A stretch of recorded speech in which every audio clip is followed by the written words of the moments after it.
Most young Chinese people know the gap between China and the United States? The answer is yes, although China has developed very rapidly in recent years.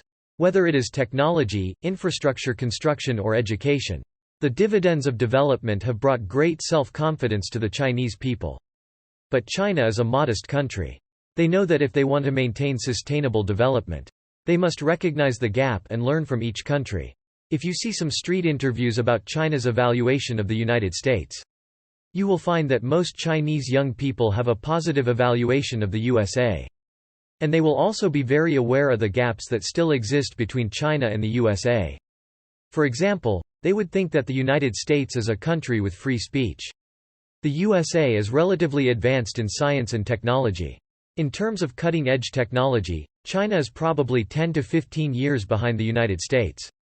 In terms of military affairs, it may take more than 10 years for China to catch up with the USA. In terms of university education, there is still a big gap between China and the USA. In terms of economy, although China's per capita GDP is very different from that of the United States, and people's living standards have a lot of room for growth. In terms of total GDP, most Chinese people will think that they will catch up with the USA around 2030. In terms of infrastructure, most Chinese believe that the gap between China and the United States is not very large. In many other areas, such as the natural environment and air quality, China also needs to work hard to improve. The government has been doing these things in the past 10 years. The Chinese are a more rational group. They know progress and gaps. They know that only global cooperation can bring about social progress.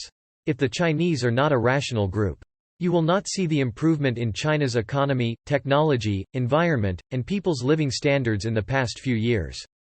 If you think that the Chinese Communist Party is a centralized party, you may think it is wrong.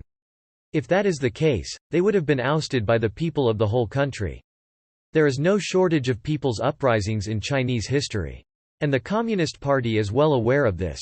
There is an old Chinese saying, "Water can carry a boat. And it can also overturn it." This sentence penetrated deeply into the hearts of every Chinese. Thank you for watching this channel. Welcome to subscribe and turn on the bell.